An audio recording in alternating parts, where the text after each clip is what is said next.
Et bonsoir. Comment ça va? Bon, j'espère que le casque aujourd'hui va pas me faire trop mal au crâne, hein? Parce que le stream d'aujourd'hui va être un peu plus long, voilà. Mais on va commencer chill et on va se faire du React. Voilà, tranquille.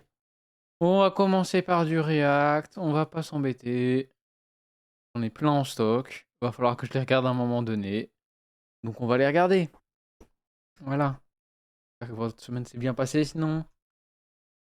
Tac. En train de remonter parce que du coup, j'en ai pas sélectionné dans ma liste. Je vais juste prendre le premier qui passe, tac, et le deuxième. Voilà.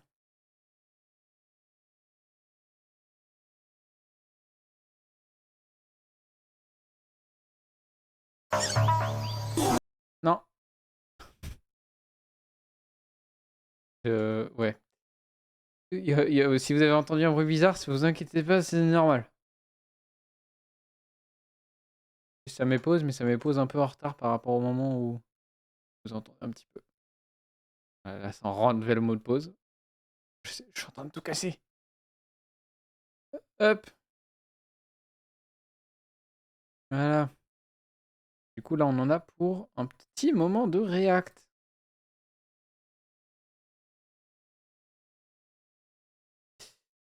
Tac. C'est quoi la musique, par contre? Je connais pas du tout. Bref. Hop. Tac, tac, tac, tac. Regardez-moi c'est. Vous voyez rien. Yes, j'ai dit, regardez-moi ça. Voilà. Oh, merde. Bon, je suis paré, j'ai la gourde remplie d'eau. Ce stream. Ah. Pour le but, si je la finis pas, c'est pas très grave. Le but, c'est pas de me faire boire toutes les 5 minutes. Parce que vous en avez la possibilité qu'il faut me faire boire. Bref. On va regarder cette petite vidéo déjà pour commencer, tranquille. Vidéo de 8 minutes. Ça va, c'est pas trop long. Du coup, la face cachée des influenceurs survivalistes. Ça va être drôle. Vous allez voir, ça va être drôle. Et le dessin qui est stylé.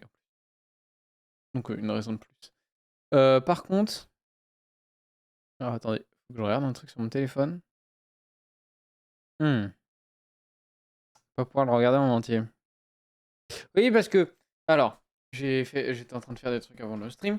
J'ai pas vu l'heure passer. Et je m'étais mis un réveil à 17h30. Au cas où. J'oublie. J'ai entendu mon réveil. Si. Merde. J'ai rien préparé. Du coup, j'ai commencé à préparer à manger et tout. Et du coup, c'est prêt dans 2 minutes. Mon but, c'est de manger avant les streams. Hein. Bon.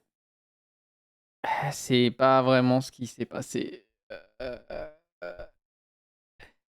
Bref. Du coup, ça me fait chier de commencer le React alors que je vais le mettre en pause dans 2 minutes 30. Peut-être parler plutôt. Parce que du coup, comme vous avez peut-être vu, la semaine, du coup, je stream de 20h30 à 23h30. Voilà. Je vais enlever le casque. Hop. C'est bizarre parce que du coup, j'entends que ça cuit. Mais bon, pas grave. Oh, attendez, si je peux faire un truc. Ouais, non, c'est gadget, ça sert à rien. J'ai le micro qui est là. Je vais mettre le micro-cravate. Voilà, je suis un gamin.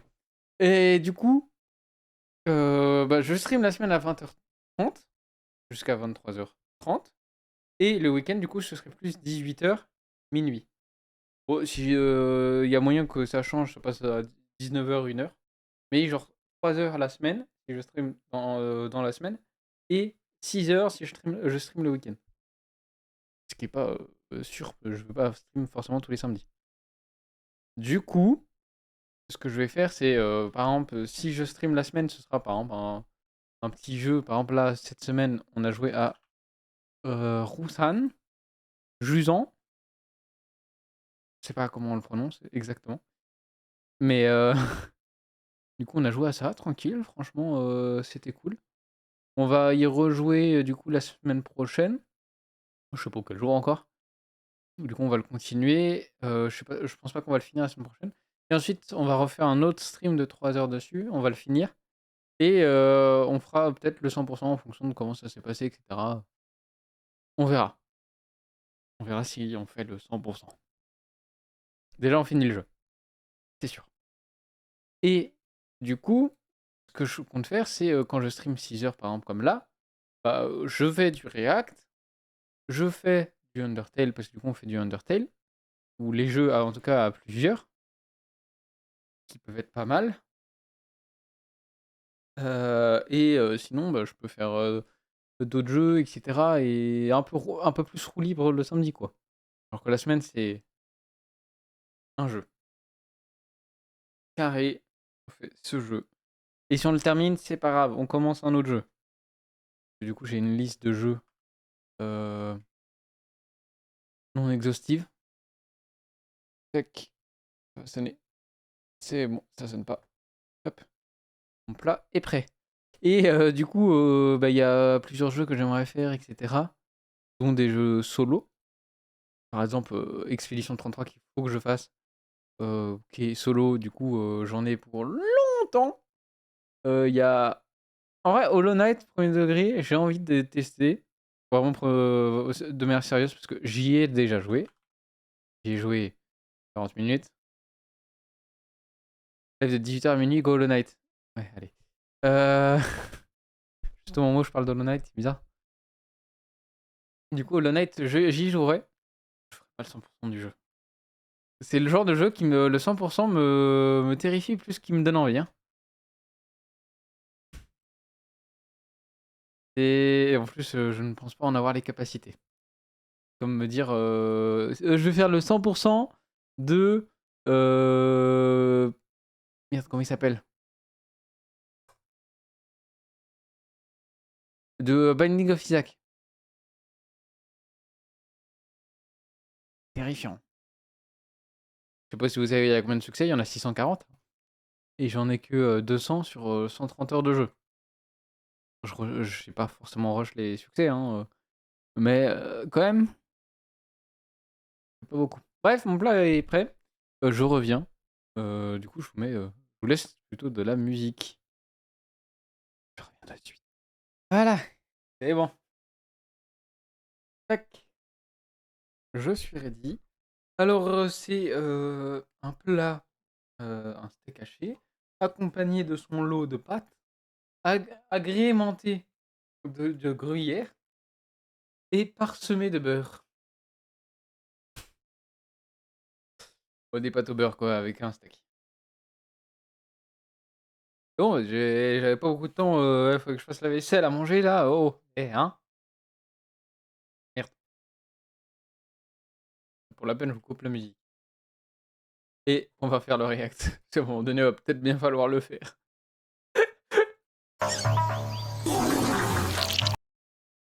C'est extrêmement fort. Pose de nombreuses recettes Oui, oui, oui. Et on est d'accord là-dessus. à base de mouches. Pose de nombreuses recettes à base de mouches. De commencer pour produire une centaine de tonnes de nourriture par an. Alors, aujourd'hui, on va parler d'un sujet beaucoup plus dangereux et instable. allez, c'est parti. Buongiorno a tutti chi Piero San Giorgio. Oh, scusi. Bonjour à tous, ici Piero San Giorgio.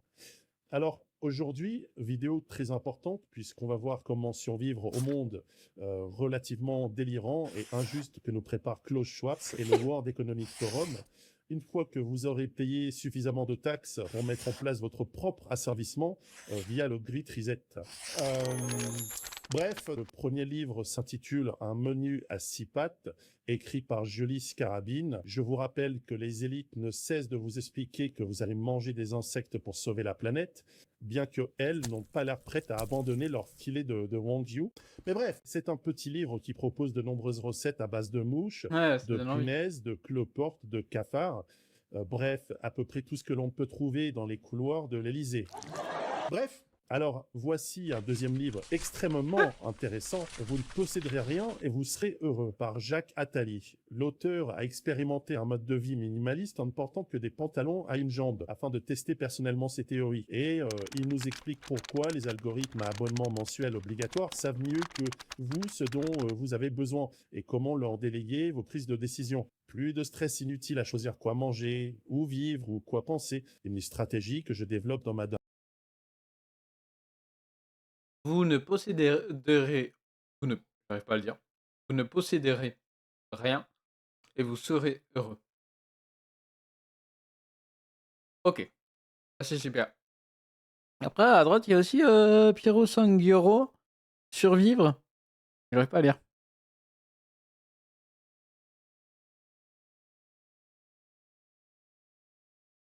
J'ai l'impression de lire économie là au-dessus, le mot là, mais le mot à gauche, j'arrive pas. En tout cas, il y a du cassoulet et au moins il est préparé à l'apocalypse. dernière formation intitulée Survivre face au QI à 2 chiffres, disponible bien sûr sur mon Patreon et sur pierrololo.com.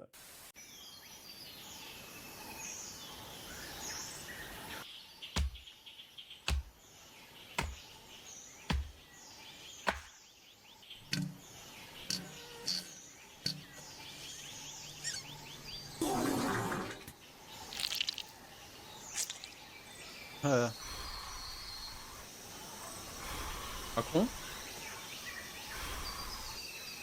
Bon l'équipe, on doit se dépêcher avant que la nuit tombe. Comme vous voyez, le soleil est en train déjà de se coucher derrière. Donc on fait le tour Pierre-Courroux.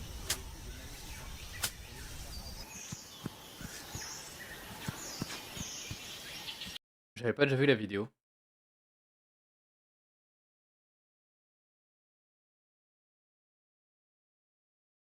Non, mais je suis en train de me poser la question très fort là.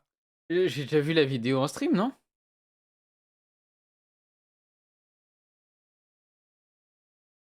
On a déjà regardé la vidéo en stream.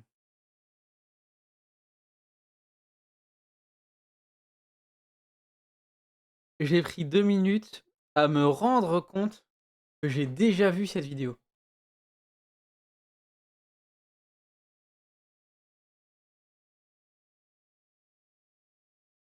Allez, pour ceux qui veulent la voir, elle est sur, le react est déjà sur YouTube. On va regarder ça plutôt. J'avais pas mis de like.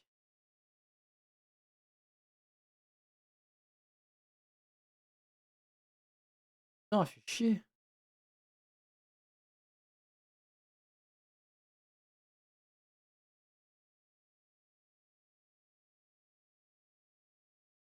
Bon, regardez ça. Peut-être que ça, j'ai pas regardé. Pourquoi ce scammer me donne de l'argent? Ça me dit rien. Attends. Scammer quoi? Les discussions n'ont pas été faites, pour faire une vidéo. C'est vraiment juste pour rigoler que Jules a fait ça. Sans but derrière. Et on n'avait aucune idée de ce qu'on allait découvrir évidemment. Donc on vous laisse découvrir ça comme nous on l'a vécu. Oui, un arnaqueur On va baisser le son aussi. sur Telegram nous a vraiment donné de l'argent, plusieurs fois. Il nous suffisait de lui demander 20 $ en crypto-monnaie et il nous les envoyait, sans qu'on fasse rien que ce soit d'utile pour lui. Bon, il faut savoir que Jules a une passion toute particulière, répondre aux messages des scammers qu'il reçoit sur Telegram. Et là où c'est vraiment drôle, c'est d'essayer de les faire sortir de leur script habituel en disant à peu près n'importe quoi. Et les gars en face ont tellement envie de l'arnaquer qu'ils rentrent dans le jeu, coûte que coûte. As-tu le temps maintenant? Bientôt, je suis encore à l'enterrement de mon fils, mais après prêt pour le business. C'est vraiment une mauvaise nouvelle. Désolé, je sais que le business n'attend pas, plus que quelques pelletés normalement. Ne sois plus triste, la vie continue après tout. C'est vrai, mais pas pour lui, quoi. Et d'habitude c'est pour rire, mais il y a quelques mois, ça a pris une tournure bien différente. En général, on a face à nous un scammer qui veut prendre accès à des comptes ou nous extorquer de l'argent. Mais cette fois-ci, on en a reçu. Et le pire dans tout ça, c'est qu'on a failli automatiser une petite usine pour leur prendre de l'argent en boucle. Alors que c'est eux qui veulent nous ken à la base. Qui peut en dire autant? Bienvenue donc dans le monde merveilleux de l'affaire Marina. Aussi appelé, Jules détruit inlassablement tous les espoirs d'un arnaqueur. Mais avant d'en arriver à ça, laissez-moi vous présenter le partenaire de cette vidéo, Ah, c'est O2Switch. Ah, Derrière ce je connais pas. magnifique tigre, il se cache une entreprise française d'hébergement web. Et oui, ils sont à Clermont-Ferrand, tous leurs data centers sont en France et tout Ah, en concurrence avec OVH, du coup. est géré de façon indépendante. Et par les temps qui courent, je pense que c'est plutôt une bonne idée. Que ce soit vos sites, vos noms de domaine, mail, base de données, Mhm. vous pouvez tout héberger chez O2Switch. C'est pratique, c'est franchement pas cher, et cerise sur le gâteau, c'est illimité. Bah, OVH fait tout ça, non? Je crois, hein. C'est juste qu'OVH est ultra connu. Vous voulez une infinité de bases de données? Eh bah vous pouvez. Alors à titre perso, j'utilise leur service depuis plusieurs années, j'en suis déjà satisfait, même avant de bosser avec eux, donc je peux que les recommander. Et pour aller encore plus loin, ils sortent désormais une toute nouvelle offre cloud, et qui cette fois-ci tourne avec leur serveur web flambant neuf, le Power Boost. C'est-à-dire un stockage 100% NVMe bien costaud, Je peux manger en stream tranquille, Cookie? Avec ta pizza à l'ananas, ah non mais oh. avec espace disque et bande passante illimitée. Car on ne change pas une recette qui marche. Le tout avec des sauvegardes régulières, un antivirus IA intégré et des espaces d'hébergement entièrement cloisonnés selon vos besoins. Antivirus aidé de l'IA. Parce qu'un antivirus, seulement une IA, pas sûr qu'il fasse grand chose. Hein. Et au moindre souci, ils ont un support technique humain et français accessible à tout moment pour vous aider. Alors si vous C'est cherchez bien ça. le meilleur hébergeur web français, ne cherchez pas plus loin. Et nous on vous offre une belle réduction de 10% sur votre abonnement grâce au code SILF1510 ou via le lien en description. Et si vous êtes déjà hébergé ailleurs, pas de panique, ils prennent entièrement en charge la migration. Alors encore un grand merci à O2Switch de nous soutenir. Intéressant. Et pour nous, il est maintenant temps de parler de Luciana. Seriez-vous intéressé pour travailler à distance? Bien sûr, Si vous avez besoin de ce travail, vous pouvez me donner votre vrai nom et âge. un Nicolas photo. Carsosi, 2,59 et toi? Luciana 35. Tu habites où? Merci pour l'offre, j'adore l'argent. Le président du Mali. Le premier contact de Luciana est assez rapide. C'est drôle. Et vous allez le voir, elle n'est que la recruteuse dans tout ça. Car nous allons découvrir au fil de notre aventure pas mal d'intervenants différents. Bonjour Nicolas Carsosi, je m'appelle Marie-Louise et j'ai reçu vos coordonnées du responsable des ressources humaines de notre entreprise. J'espère que ce message ne vous a pas dérangé. Pas du tout. Bonjour Marie-Louise. Quelle est votre entreprise? Cdiscount est une plateforme de marketing numérique innovante. Ils se sont passés par une entreprise qui existe vraiment. On aurait pu trouver un autre nom. Ah, ça fait ça, c'est parce que si tu trouves pas sur internet, c'est chelou. Axée sur le shopping. Sa mission est d'augmenter la visibilité des produits sur les principales... Ah, super. Ce travail est très flexible. Gagnez en seulement 20 minutes par jour et soyez payé immédiatement. Avez-vous besoin de participer? Oh, c'est fabuleux. Je Avec commence la quand? voix. Aujourd'hui, c'est votre jour de formation et vous recevrez 20 € d'indemnité de formation. Commençons par les tâches des débutants. Cliquez sur le lien pour visiter la page produit. Cliquez sur le symbole du cœur, j'aime. Une fois terminé, donnez-moi une... C'est un vrai lien en plus. C'est écrit comme ça, c'est Discount? Je me demande si ça a l'air d'être un vrai vraiment un lien en plus. Je suis en train de noter le lien. Ah ouais, non, mais c'est bien ça le site. C'est discount.com. Oh merde. C'est un vrai lien. capture C'est d'écran. pour ça qu'ils enverraient un faux lien. Alors, je pour dirais arnaquer. que je suis expert plutôt que débutant si je puis me permettre Marie-Louise. Aidez ce produit à augmenter son classement et sa visibilité. Dites simplement que vous l'aimez et envoyez-moi une capture d'écran. Je m'arrête quelques secondes sur cette capture d'écran, non pas pour vous faire admirer la beauté du fond d'écran de Jules, mais pour vous expliquer deux choses. Oui, le boulot en question, c'est bien de liker un ordinateur sur Cdiscount, rien de plus. Et Jules ayant un peu la flemme, il a juste colorié le cœur en rouge. Et deuxième point, ce n'est pas du tout le même ordi que le lien qui a été envoyé. C'est dire si Jules est un excellent employé. Et pourtant... Félicitations, vous avez terminé la tâche du débutant? C'est drôle. Même pas le même ordi, il n'y a pas d'effort. Vous pouvez maintenant ajouter le contact Telegram de la responsable Marina. Elle vous versera un salaire de 20 € et vous organisera un nouvel emploi. Elle peut me contacter directement. Je ne mords pas, lol. Tu n'auras pas 20 € si tu ne lui envoies pas de message. Flûte, je me précipite alors. Ok. Petit point intéressant, on Ok. nous demande de contacter directement une certaine Marina. Pour une fois, c'est à nous d'envoyer un message. Ça leur permet de ne pas être catégorisés comme des spammers par Telegram et donc de pouvoir conserver leur compte le plus Ah. important, comme celui de Intéressant. Marina, qui est d'ailleurs certifié, ce qui sert pas à grand chose, mais j'imagine que c'est censé nous mettre en confiance. Marina, j'ai entendu beaucoup de bien de vous. Nicholas Carsozzi speaking. 20 € par pitié. Salut, ravi de faire ta connaissance. Fournissez des captures d'écran de vous et du recruteur. Je dois vérifier si vous avez terminé les tâches de débutant, car de nombreuses personnes... Ok, pas de souci, vous avez affaire à un pro.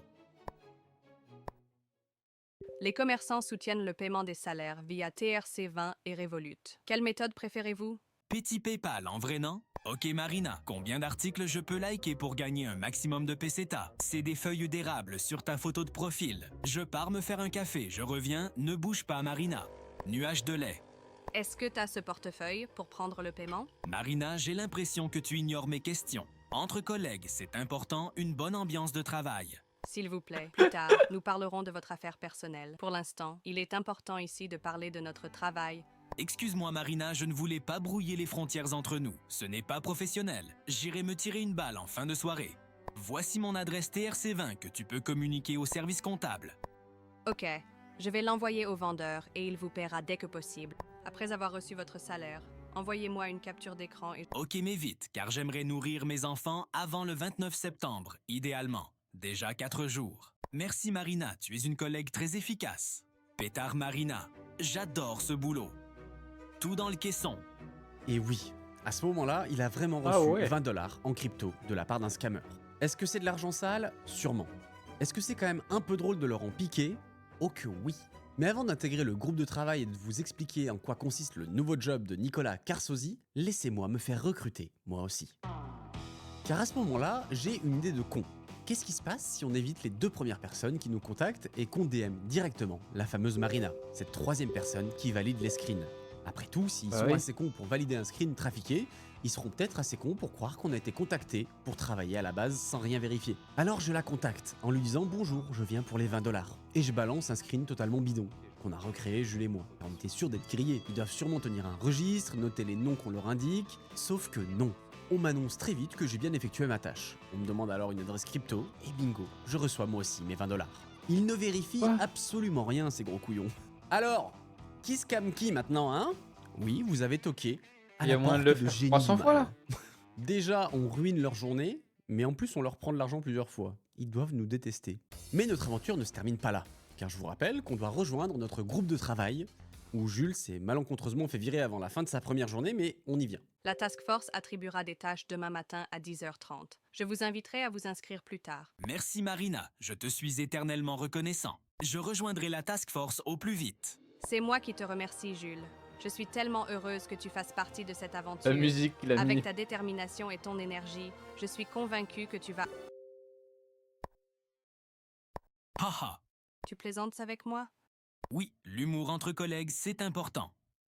Le soir même, on reçoit tous les deux une invitation dans ce fameux groupe de travail. Chacun dans un groupe différent, avec un nom cryptique et un numéro qui diffèrent. Les groupes sont créés, nous sommes un peu plus d'une vingtaine dedans, avec un manager et plein de gens. J'aurais peut-être Avec dû qui cacher Jules les a noms et tenté les de prénoms. sympathiser la veille, mais bizarrement, ça n'a pas pris. Ça n'a pas pris car on s'est vite rendu compte que Jules et moi étions séparés dans 2 groupes différents, mais que toutes les personnes avec nous étaient les mêmes. Oui, des bots qui allaient faire croire qu'ils faisaient les tâches annoncées par le manager. Le lendemain, 9h30, début du groupe de travail. Ça commence à s'enflammer de partout, vraiment des notifs toutes les 3 minutes. Le manager demande au groupe d'aller liker des annonces Le Bon Coin en boucle. Et chaque employé envoie un screen pour prouver qu'il l'a fait, sachant qu'on nous promet entre 5 et 15 $ par action. À ce moment-là, on comprend toujours pas ce qui se passe, ni même l'intérêt de faire ça. Notre première hypothèse, Ah, moi, mon hypothèse, c'est. Genre, ils envoient des liens, etc. Ils te font croire que tu likes des trucs. À un moment donné, ils vont t'envoyer un lien, ça va te scam et ils vont gratter le plus d'argent possible. plusieurs milliers d'euros, genre, et au moins ils seront largement rentables. C'est que ce serait pour booster des fausses annonces Le Bon Coin ou Cdiscount pour ensuite arnaquer des acheteurs. Mais c'est même pas très clair à ce stade. Mais nous on joue le jeu car on nous propose environ 5 à 15 $ par like sur les produits. Et comme on a déjà été payé, eh ben on est hyper motivé. Jules l'est peut-être un peu trop. Coucou Marina, Fiu, quelle journée ça n'arrête pas. On fait du bon boulot, tout le monde est à fond. Tu devrais voir le groupe. On participe tous, l'ambiance est super. Est-ce que le virement de 10 $ sera effectué aussi rapidement qu'hier? Mes enfants ont faim, j'aimerais leur acheter quelque chose ce midi. Peut-être que je t'ai posé des questions. Ce n'est pas simple. Tu viens et tu prends juste ta commission. Mais j'ai fait toutes les tâches qu'on m'a données. C'est normal d'avoir une commission, non? On fait du business ou c'est une kermesse? Non, vous devez prendre une commande pour activer votre compte de travail, après quoi votre argent sera arrivé sur votre compte. Pourtant hier, c'est arrivé sans commande. L'ambiance se dégrade. Une nouvelle demande tombée toutes les 20 minutes littéralement. Alors on like, on pose son screen une fois, 2 fois, et puis il s'avère que finalement, tout ça ne sert qu'à préparer la véritable demande. Un truc qui nous pousse à investir une somme d'argent, ou plutôt faire une commande produit, pour avoir ensuite un salaire de rachat 20% plus haut. Et si pour nous l'offre peut nous sembler un petit peu étrange, sachez que ce n'est absolument pas le cas de nos coéquipiers, qui enchaînent les screens pour prouver qu'ils ont bien envoyé l'argent. Ah oui, Ouais. ils bossent bien, c'est carré. De mon côté, j'ai tenté de liker les produits, faire traîner la demande où il faut payer, pendant que Jules tentait d'organiser un putsch et surtout, il a découvert qu'il avait tout à fait le droit de renommer le groupe Telegram, il l'a renommé en Pizza Party, et là, c'était la guerre. Marina, on m'a exclu du groupe pour avoir lancé une pizza party. Jeudi midi, c'est pizza party. Ils ont viré Jules sur le champ avant de renommer le groupe en XXXXX, vu que de toute façon, ce groupe, il existait que pour Jules. Bon, j'ai l'impression que tu ne veux pas entendre raison de la part de tes employés. Je comprends que tu as des objectifs annuels à atteindre, KPI, mais j'aimerais être plus qu'une statistique. Ok, voilà ce qu'on va faire. Mets-moi en contact avec ton supérieur et je vois avec lui et je te tiens au courant. Une personne vraiment folle, tu le savais. Vous avez gagné. Envoie-moi les instructions pour la commande 9. Et je fais la commande 9. Pitié, c'est mon seul travail depuis 3 ans, j'aimerais qu'on reprenne à zéro. Contactez maintenant le du service client et... D'accord, merci Marina, tu es la meilleure manager. Bon, Attends quoi? tu es la Le meilleure custom service. manager. Marina a fait l'erreur de rediriger Jules vers le Customer Service. Grosse erreur. Bonjour, S'il vous plaît, donnez-moi votre nom complet. Nicolas Carsose. Un bonjour t'aurais arraché la gueule. Pardon, je suis tendu aujourd'hui. Quelle commande souhaitez-vous commander? La commande 1, Les modes de paiement sont 1.Binance, 2. Buy. Boursorama Bank. Tu plaisantes avec moi? Es-tu fou pourquoi tu m'envoies ton adresse? Pour recevoir mon paiement? Peut-être. C'est pas du bénévolat pour votre gouverne. Non, pour l'instant, tu ne peux pas. Ok, d'accord, alors j'attends. J'ai l'habitude de patienter. Ça fait 3 ans que j'attends d'avoir ce job. S'il vous plaît, attendez. C'est exactement ce que je fais. Laissez-moi vérifier votre paiement, s'il vous plaît. Vérifiez, je vous en prie. Vous vous appelez comment? À mon avis, Bruno. Non? Fausse capture d'écran. Quoi? Commercial facturera le prix du produit Mais réservé. j'aimerais être payé pour le Vous travail de ce recevrez une matin, commission d'abord. légale après avoir rechargé 27 USDT pour avoir réservé... Pour le like sur la grosse table et le canapé gigogne. Après avoir pris la commande, votre compte sera accessible d'abonnement. Marina, c'est quoi ça? Essaye d'abord de comprendre ce que je te dis. C'est toi qui veux pas comprendre. Je veux être payé pour mon travail de ce matin et ensuite je fais la suite des tâches. C'est comme ça que ça marche dans une société saine. No brain, no gain. Si vous voulez gagner plus d'argent, suivez-moi s'il vous plaît. Ok, emmène-moi où tu veux, Marina. Tant que dans cet endroit merveilleux, il y a 10 $.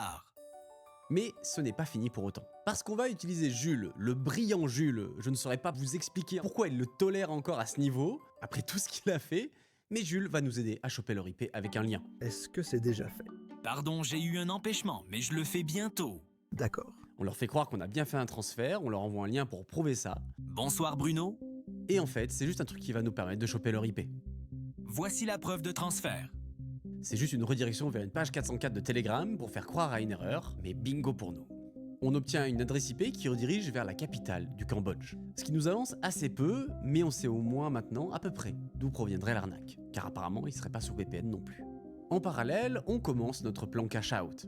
Parce que si on peut le faire avec nos comptes, qu'est-ce qui nous empêche de le faire avec des packs complets de comptes Telegram en boucle et de siphonner les scammers? Pas grand-chose. Et écoutez, ça a marché. En tout cas, on a dû leur tirer pas loin de 100 balles, ce qui est assez lunaire, sachant qu'ils voulaient juste notre thune à la base. J'ai jamais vu d'arnaque aussi simple en fait. On a envoyé des screens à chaque fois quasiment identiques et c'est passé. Bonjour, je viens pour les sous. Attendez, je vais vraiment gagner 20 balles. Bonjour Marina, j'ai fait la tâche du débutant comme un chef. Ravi de faire ta connaissance. Fournissez des captures d'écran des groupes et du recruteur. Je dois vérifier si vous avez terminé les Bien sûr que j'ai terminé la tâche du débutant. Super, j'adore les sous. Demande à mes potes si j'ai pas terminé la tâche du débutant. Marina, tu es ma personne préférée, merci. Puis on l'a fait vraiment trop vite, alors ils ont clairement compris qu'il y avait un dos.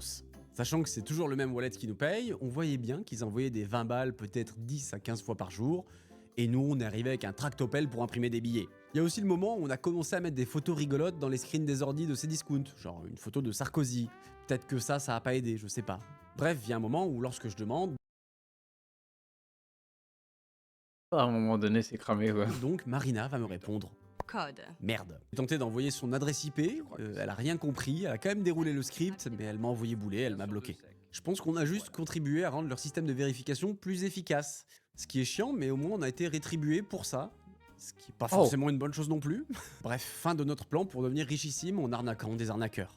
Alors si vous voulez des nouvelles de Jules, il a continué à parler à Marina et aussi au Customer Service, vers qui il a été redirigé. Customer Service qui était clairement Marina avec une moustache. Alors sentant qu'il était en train de les perdre à cause du Pizzagate, Jules a dû sortir l'artillerie lourde, le faux screen bancaire à 1 million. Sais-tu comment l'envoyer? De quoi? Savez-vous comment t'envoyer un transfert d'argent? Ah bien sûr. Est-ce que je sais respirer aussi? Non?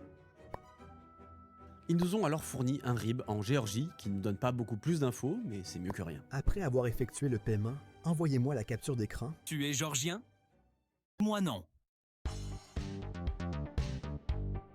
S'il y a des collègues à Beauvais, France, je peux leur apporter des croissants s'ils veulent, mais il faut me dire vite, la dame devant est en train de payer. Veuillez d'abord effectuer votre paiement. Bon appétit. Oui, je vais le faire, je finis ma pause déjeuner. Ça aurait pu être nous deux, Marina. 2 croissants chacun. S'il vous plaît, ne perdez pas votre temps. J'espère pouvoir être réintégré au groupe de travail bientôt pour la suite de mes tâches.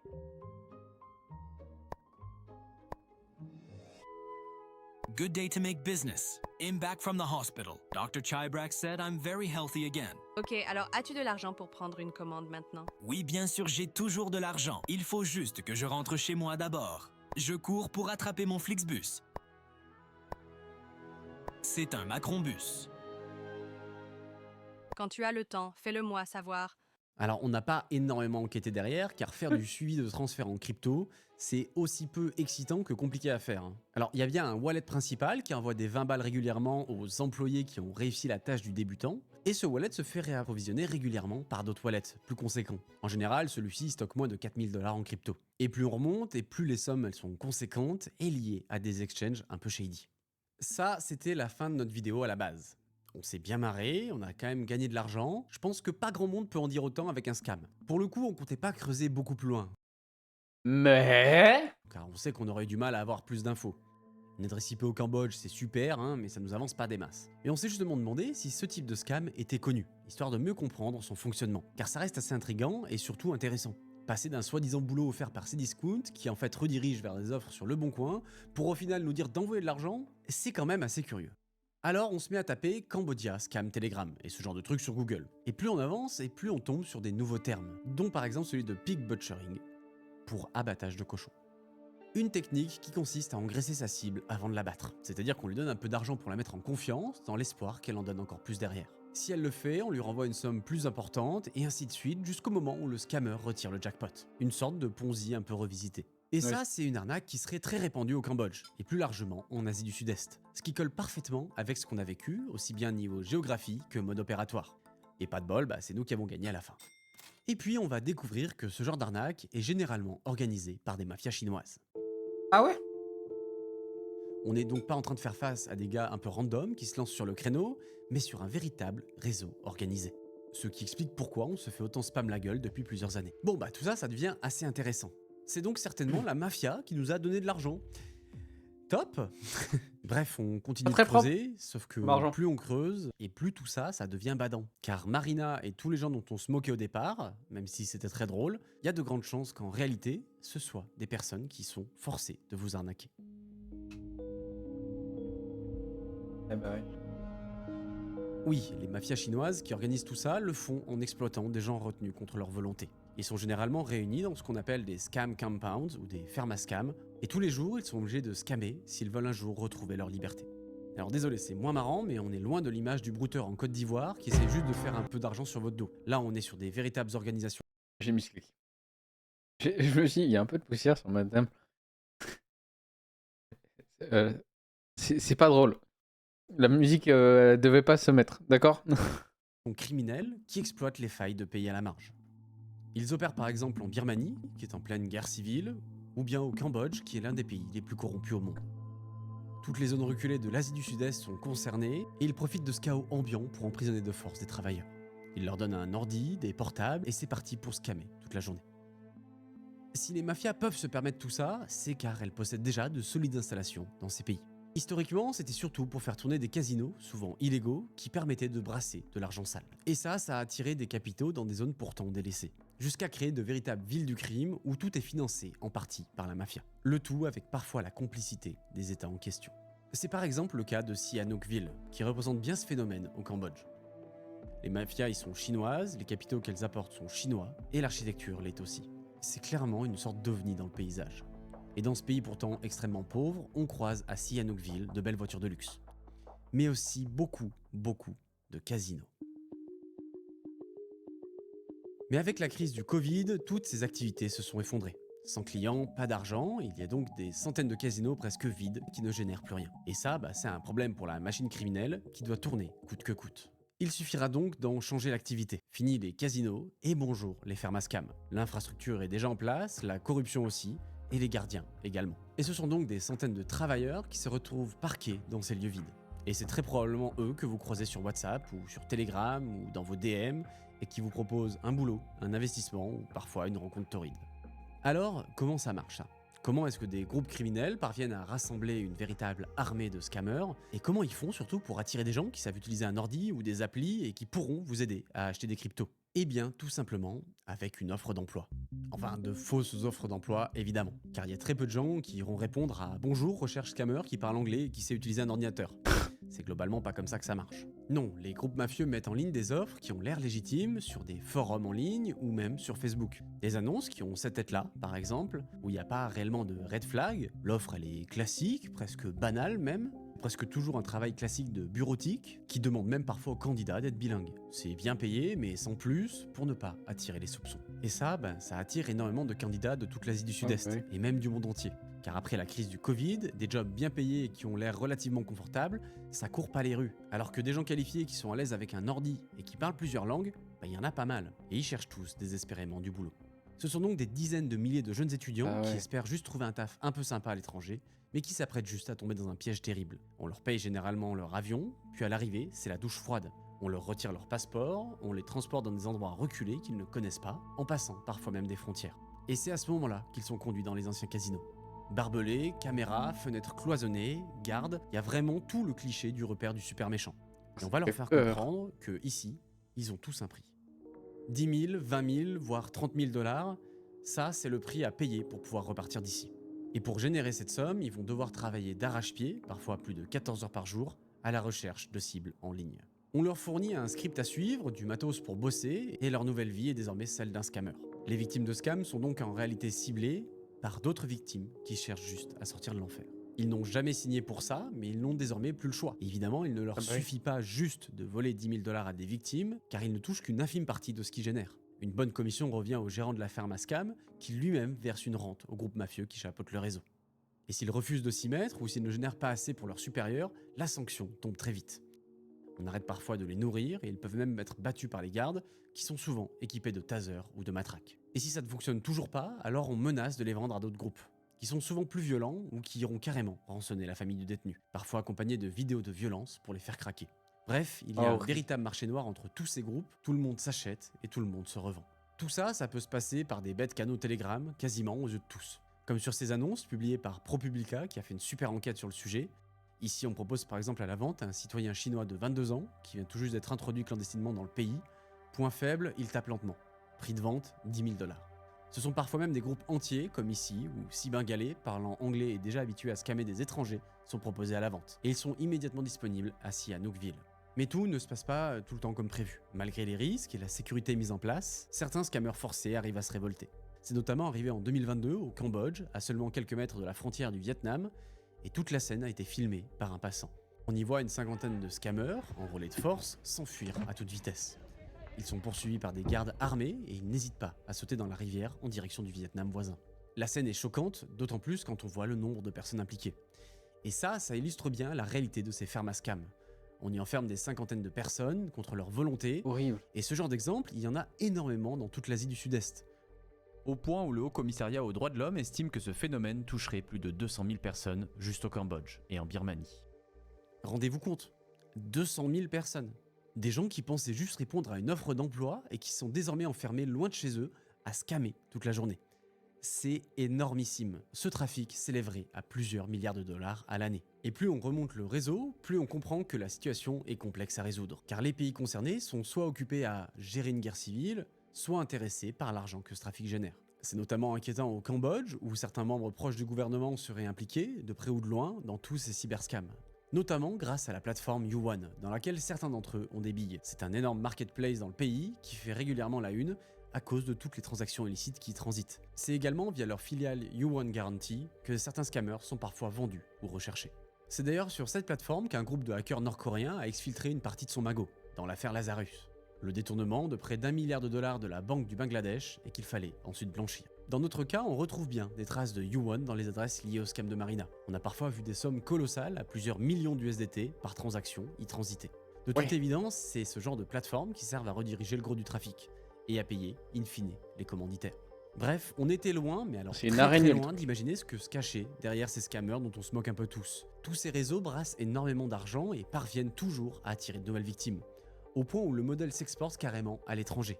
Certaines enquêtes remontent des filières similaires à Dubaï où des milliers de travailleurs immigrés seraient exploités à leur tour.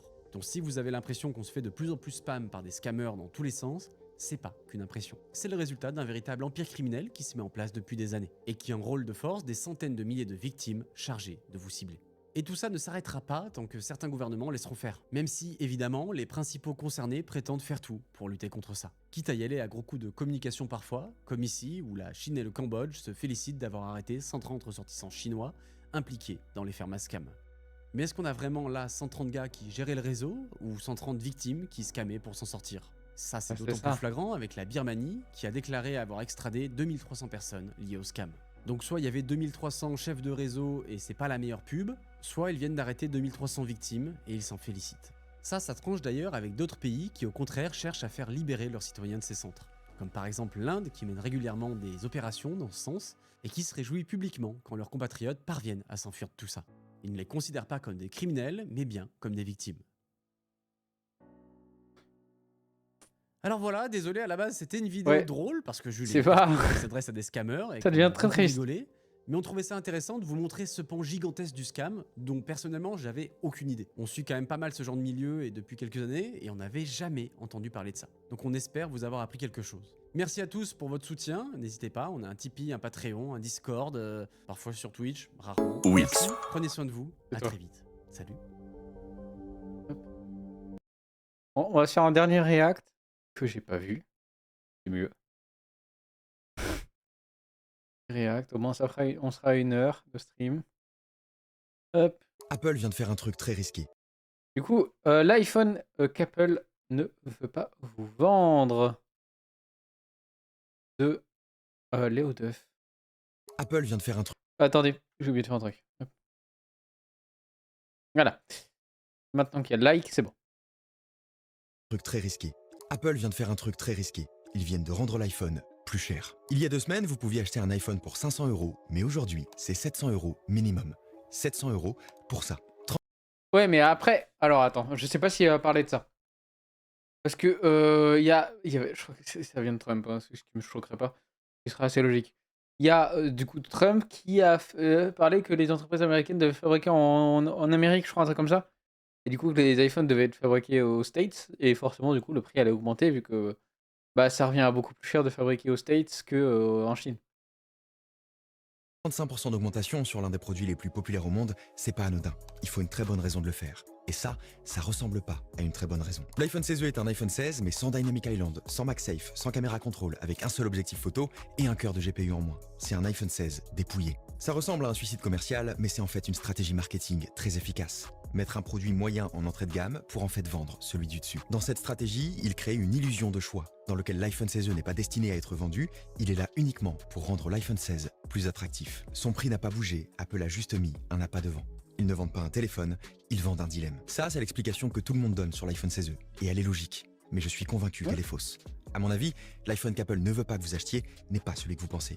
Ils ont une stratégie plus subtile, mais qui fonce tout droit dans le mur. Ok, moins de 40 secondes pour vous parler de NordVPN. Après, c'est une stratégie commerciale souvent de vendre 3 choix pour embellir, entre guillemets, le troisième choix. Plus cher, forcément. Ou sinon, celui du milieu. Et celui le troisième est exorbitant. Et celui d'avant, il est pas du tout rentable. Du coup, bah, ça te laisse un choix. Genre, pour te forcer, en fait, à aller plus sur un choix qu'un autre. NordVPN n'est pas qu'un VPN, c'est un outil de cybersécurité tout en un. La protection Pour ça, on connaît. analyse automatiquement chaque action potentiellement dangereuse que vous faites en ligne. Elle bloque Tout à l'heure, perso, je connaissais pas. J'avais jamais vu de sponsor sur ça. Mais là, NordVPN, c'est bon. On en a bouffé du NordVPN. À un moment donné, on connaît. bloque les publicités invasives et empêche les trackers de vous Ouais. suivre sur Internet. Je sais pas et de qu'est-ce qu'on va collecter faire vos données. après. La protection anti-menace pro vous protège même quand Ah, vous j'ai une êtes idée. connecté au réseau VPN qui vous permet de profiter des contenus bloqués dans votre région. Elle est disponible dans le pack essentiel NordVPN avec tous les avantages du VPN le plus sûr et rapide du marché. Vous êtes satisfait et remboursé pendant 30 jours avec un support 24/24 et 4 mois d'abonnement supplémentaire sur les abonnements de 2 ans. J'ai une idée, mais est-ce que c'est une bonne idée? Merci NordVPN. Bon, allez. On verra ça après. Apple a un immense problème. L'iPhone SE est un échec. Depuis 5 ans, l'iPhone SE était l'entrée de gamme d'Apple. L'idée, c'était d'intégrer le dernier processeur dans un vieux design pour... Comment tu l'as écrit? NordVPN. N-A-U-R espace N-E-P-E-E-2-N-E.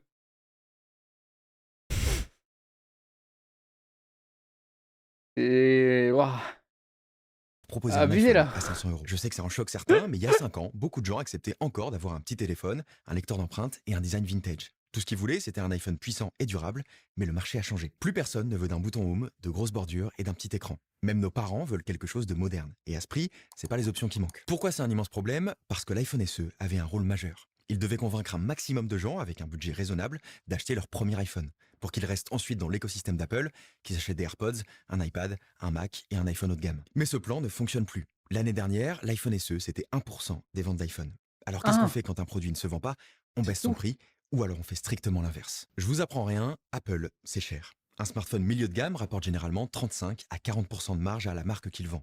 Un iPhone, c'est 60%. La stratégie d'Apple, c'est pas de faire du volume, c'est de faire du cash, avec une part de marché minoritaire. Le problème, c'est qu'il devient compliqué de faire du profit dans le milieu de gamme. Il y a des nouveaux modèles tout le temps, avec des caméras dans tous les sens et des lumières au dos des téléphones. Et parmi eux, il y a d'excellents smartphones, avec lesquels Apple ne peut pas rivaliser sans sacrifier ses marges. Mais c'est pas une si mauvaise nouvelle, parce qu'en positionnant l'iPhone 16e juste au-dessus du milieu de gamme, Apple fait 3 choses. La première, c'est qu'ils renforcent leur image premium. L'iPhone SE était un iPhone puissant, mais visuellement poussiéreux.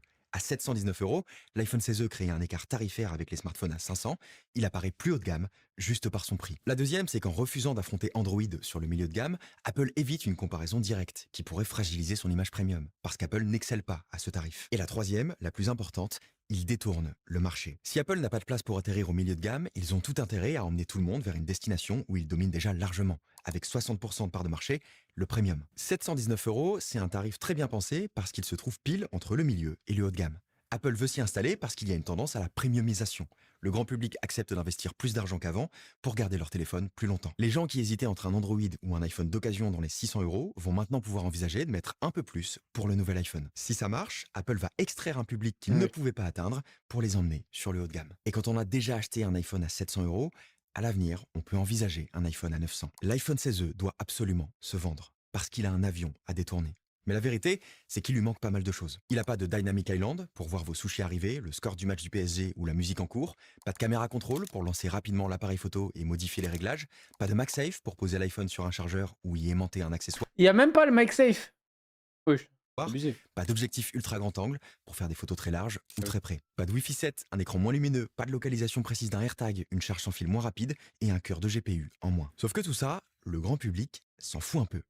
Je dis pas que c'est pas important. Je dis que si ma mère sort de l'Apple Store avec ça, elle aura pas l'impression qu'il lui manque un truc. Elle aura juste économisé 250 € sur le nouvel iPhone. Ce qu'elle va voir, c'est qu'il a presque le même design, presque le même appareil photo, presque le même processeur et le même OS. Elle n'aura pas presque un iPhone, elle aura un iPhone. Ce qu'elle veut, c'est un beau téléphone, faire de belles photos de ses petits-enfants, finir la journée avec de la batterie et pas avoir à en racheter un avant 5 ans. C'est précisément ce qu'est l'iPhone 16e. Il y a même un point sur lequel il surpasse l'iPhone 16. Et c'est un argument majeur, la batterie. Le 16e a plus d'autonomie que le 16. Déjà parce que l'architecture a été revue pour y mettre une batterie plus grande, mais aussi parce qu'à l'intérieur du 16e, il y a une nouvelle puce, le modem C1. C'est le composant qui permet au téléphone de se connecter au réseau mobile, la 4G et la 5G. Ça fait 7 ans qu'Apple y travaille, ils y ont investi des milliards de dollars pour 2 raisons. La première, c'est d'arrêter de l'acheter à Qualcomm, donc protéger encore plus sa marge. Et la deuxième, c'est pour avoir plus de contrôle sur le modem afin d'optimiser ses performances. La puce C...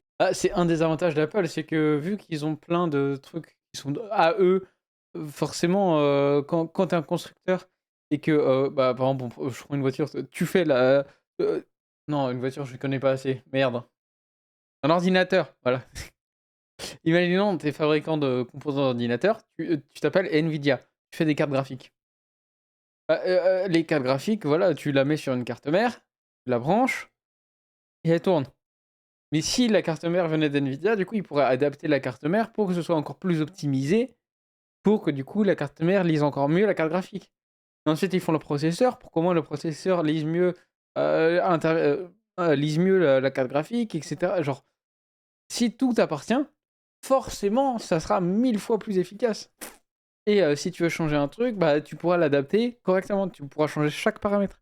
C1 consomme 25% d'énergie en moins que le modem de l'iPhone 16. Ça lui permet de gagner 50 minutes d'autonomie en streaming. C'est important pour Apple parce que ça leur permettra de mettre de la 5G dans ses MacBooks, Future Vision Pro ou lunettes connectées, mais aussi d'affiner l'iPhone à l'avenir sans perte d'autonomie. Et ça lui permet d'offrir une excellente autonomie sur le 16e, et c'est très important pour le grand public. Alors je sais que c'est impopulaire de le dire, mais c'est un très bon smartphone. Il est extrêmement puissant, a une super autonomie, un design haut de gamme, il a presque tout de l'iPhone 16. En fait, il y a si peu d'écart visible entre le 16e et le 16 qu'Apple a dû en inventer. Je crois que MagSafe aurait pu être présent, ça obligera les gens à acheter une coque compatible, qu'Apple ne vend pas. Les nouveaux styles photographiques avec des colorimétries avancées ne sont pas là, pour une raison purement marketing. Et si vous voulez de la couleur, il faut acheter un iPhone 16. Le 16e, c'est noir ou blanc. Apple veut éviter que le 16e cannibalise trop le 16, car ça ferait baisser son prix de vente moyen. Mais c'est inévitable, parce que l'essentiel, pour la plupart des gens, est déjà là. L'iPhone 16e n'est pas sacrifié au profit de l'iPhone 16.